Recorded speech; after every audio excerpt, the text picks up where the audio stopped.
नाना पाटेकर। नाना का कहना है कि जिस तरह से बीएसएफ के जवान दुश्मनों पर प्रहार करते हैं, ठीक उसी तरह से सरकार ने नोटबंदी कर आतंकवाद पर प्रहार किया है। कि कैसे बताऊं मैं तुम्हें मेरे लिए तुम कौन, कैसे बताऊं मैं तुम्हें, तुम धड़कनों का गीत हो, जीवन का संगीत हो, तुम जिंदगी, तुम बंदगी, तुम रोशनी, ताजगी, हर खुशी, प्यार हो, प्रीत हो, मनमीत हो।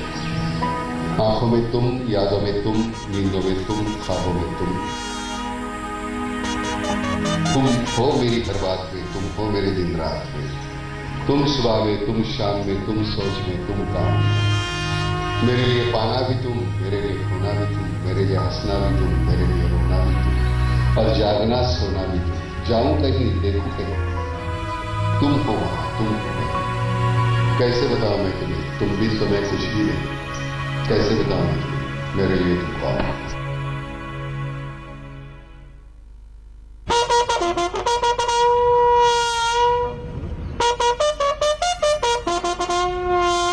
सख्त और देशभक्ति भरी अदाकारी बॉलीवुड स्टार नाना पाटेकर की जिंदगी का भी हिस्सा है।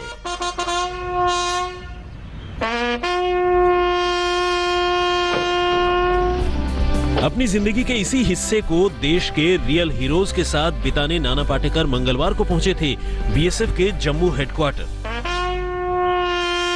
और आज सुबह उन्होंने देश पर कुर्बान होने वाले जवानों को दी श्रद्धांजलि।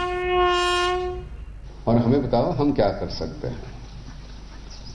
फिल्मों में तो हम बड़ा एकदम कमाल प्रहार में आपने देखा होगा, तिरंगा में देखा होगा, वो किसी और के लिखे हुए डायलॉग होते हैं।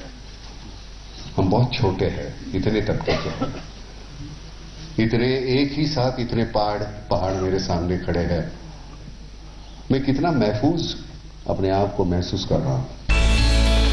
पाकिस्तान के साथ हर रोज जंग लड़ रहे बीएसएफ जवानों के बंकर में भी गए नाना पाटेकर और देखी उनकी मुस्तैदी, क्योंकि नाना खुद नेशनल शूटर रह चुके हैं। हर बार हमको करना पड़ेगा।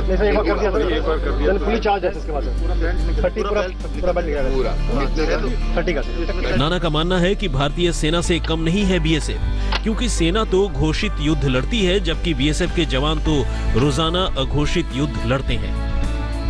आर्मी को जो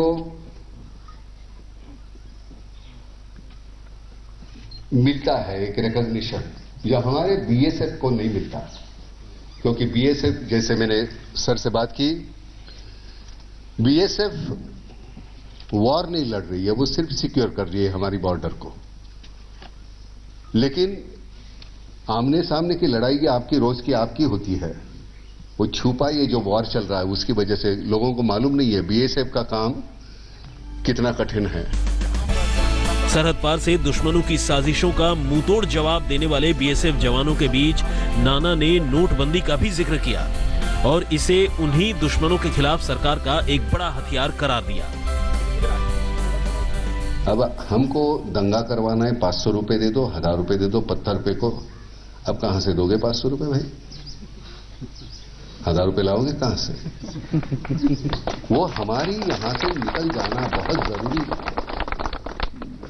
उसको हटाने का ही ये एक ही जरिया था। मुश्किल हालात में सरहद पर मुस्तैद रहकर दुश्मनों से हमारी हिफाजत करने वाले बीएसएफ जवानों की जिंदगी पर नाना पाटेकर खुद प्रहार जैसी फिल्म कर चुके हैं। इसलिए 2 बजे तक की हर अहम खबर लेकर हम होते हैं बस कुछ ही पलों में हाजिर। आप बने रहिए हमारे साथ और देखते रहिए।